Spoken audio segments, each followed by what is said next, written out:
Salut à tous, c'est Pixay, on se retrouve pour cette vidéo critique Retour perdant, les dents, pipi et au lit. C'est un petit peu ce que je me suis dit finalement après être sorti du film. Donc ouais, un petit réalisateur pas connu du tout, un film pas vraiment drôle, qui démarre pas bien, qui se termine trop brutalement, sans aucune saveur, pour lequel, malgré tout, j'ai pas mal ri à certains moments malgré tout, mais ça suffira pas, ça suffira pas. J'étais avec Fabien lors de ce film, bon il est pas là avec moi pour faire la critique, et de toute façon on se prépare plutôt à faire la critique de Infinity War qui va pas tarder, on a réservé nos places, on va d'abord profiter de ce film avant de perdre du temps à faire d'autres critiques, donc voilà Fabien qu'on retrouvera d'ici quelques semaines pour la critique du prochain Avengers.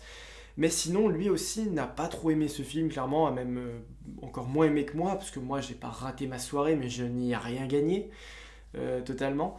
En revanche, bon, lui m'a suivi un peu par dépit, hein, franchement, t'es pas trop chaud, mais bon. Et on s'est fait ce petit ciné à deux, et ça n'a rien donné de bon, tout simplement. Ça n'a rien donné tout court, en fait, je pense. Non, non, il s'agit juste d'une comédie calendrier, d'une comédie cahier des charges, un petit peu, en quelque sorte. Alors moi j'aime beaucoup Arnaud Ducré, j'aime bien Louis Bourgoin, je trouve que ce sont deux bons comédiens qui savent diversifier leur jeu, surtout Louis Bourgoin.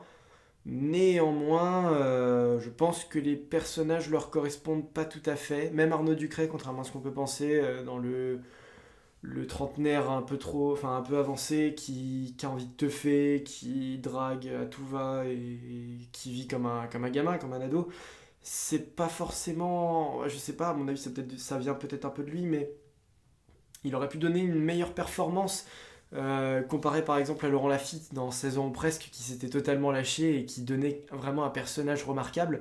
Là, j'en ai un peu rien à foutre de ce qu'a donné Arnaud Ducré en sortant du film. Le pitch de départ du film, en gros, c'est un appartement dans lequel il y a deux colocataires et l'un d'entre eux part vivre aux États-Unis et laisse donc une place.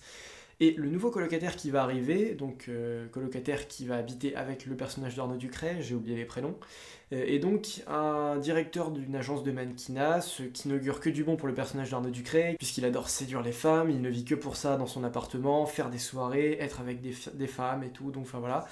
Et manque de bol, quelques jours avant l'emménagement de ce mec, il annule tout, il vient pas habiter là, et donc déjà, Arnaud Ducré risque de perdre son appartement, puisque s'il n'a pas un autre colocataire, c'est difficile pour payer le loyer, et en plus de ça, il sait pas du tout ce qui va lui tomber dessus maintenant, qui va arriver, et ce que ça va lui apporter pour lui. Et donc finalement, c'est une femme qui arrive, sauf que manque de bol, elle a déjà deux mômes qui vont vivre avec elle dans l'appartement et avec Arnaud Ducré, et la cohabitation va être bien plus que difficile. Sans être extraordinaire quand même, rien que ce point de départ, ce scénario, a quelque chose à raconter.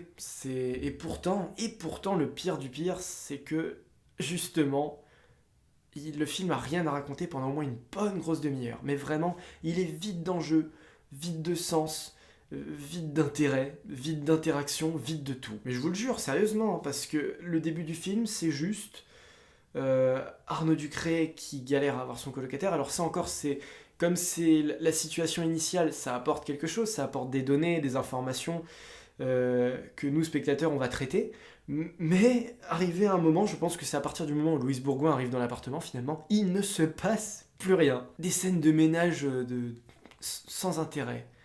Vide de sens là aussi, comme je dis, parce qu'ils s'engueulent pour des choses vraiment futiles.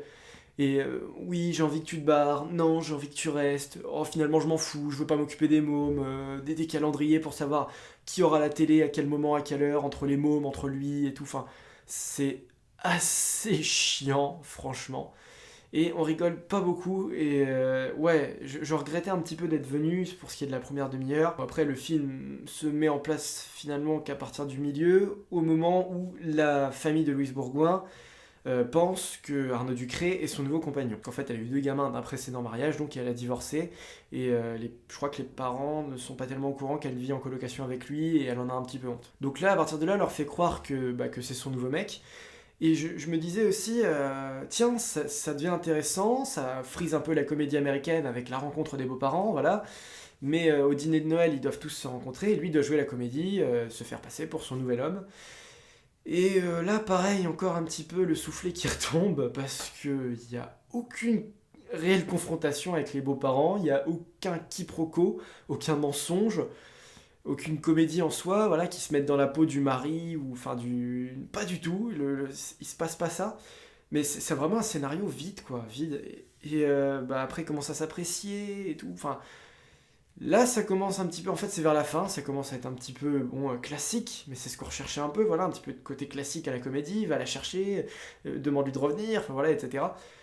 Et il y a quelques scènes vraiment bien drôles parce que c'est Arnaud Ducret, et c'est un mec qui sait faire rire par son côté gros loser, gros lourd.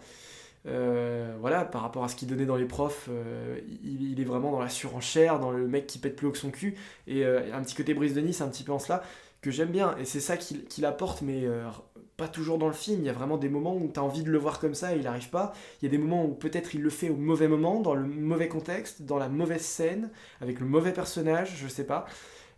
Par exemple, avec les gamins, ça donne un petit côté plutôt sympa, mais là aussi, beaucoup dans la retenue. Tu te dis, les gamins, finalement, à quoi ils servent réellement dans le film, si ce n'est être un frein à leur relation. Vraiment, je les vois uniquement comme un frein, et pas dans quelque chose... puisqu'à un moment du film, justement, il y a cette petite illusion de se dire que il va être le père de substitution des enfants, qu'il commence à s'y attacher, qu'il commence à jouer avec eux, à partager des petits moments.